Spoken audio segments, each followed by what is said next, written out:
Kalau kita urut, maka sesungguhnya musibah ini ada pangkalnya.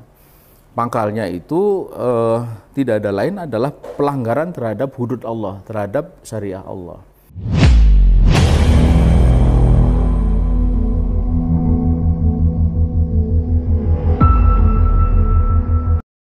Apapun ini adalah musibah, dan Allah katakan ma'asaba min musibatin fil ard wala fi anfusikum illa fi kitabim min qabli an nabraha. Dan tidak adalah musibah yang terjadi di muka bumi dan menimpa diri kalian itu kecuali sudah tertulis sejak azali di Lauhil Mahfuz. Inna dzalika 'alallahi yasir, dan demikian itu mudah bagi Allah. Musibah itu apa? Ibrahim Anis mendefinisikan musibah itu sebagai kullu makruhin yahulu bil lisan. Setiap hal yang tidak disukai atau yang tidak dikehendaki yang menimpa manusia. Jelas corona ini, virus corona, COVID-19 yang begitu istilahnya penyakitnya itu tidak ada satupun orang yang mengendaki dan menimpa kita. Jadi ini adalah musibah. Tetapi kalau kita urut, maka sesungguhnya musibah ini ada pangkalnya. Pangkalnya itu tidak ada lain adalah pelanggaran terhadap hudud Allah, terhadap syariah Allah. Adalah Peng Zhao, ya, seorang peneliti di Wuhan Institute of Virology di Cina, yang memastikan bahwa virus ini memang muncul oleh karena kegemaran mengkonsumsi kelelawar pada masyarakat di sana.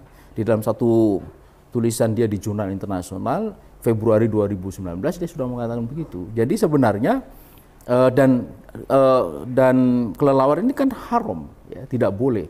Janganlah engkau membunuh kelelawar. Ya.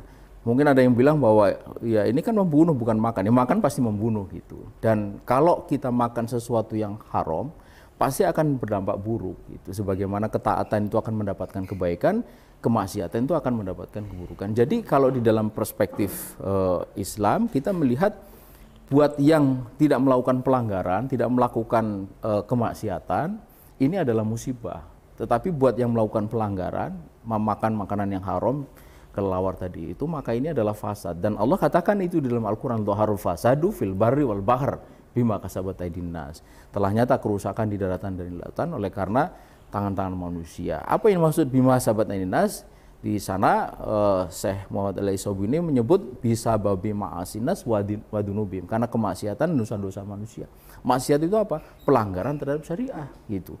Maka itu timbullah fasad. Fasad berupa apa? Macam-macam. Kalau pelanggaran terhadap makanan yang haram tadi itu, maka kemudian muncullah yang kita rasakan sekarang ini sebagai COVID-19 gitu. Jadi kita melihat bahwa musibah ini telah memberikan apa namanya hikmah gitu, mustinya gitu. Hikmah apa? Hikmahnya itu disebut dalam ayat tadi, liyudhikum ba'dul ladzi amalu la'allahum yarji'un. Supaya ini kita kembali kepada jalan yang benar, kepada ketaatan.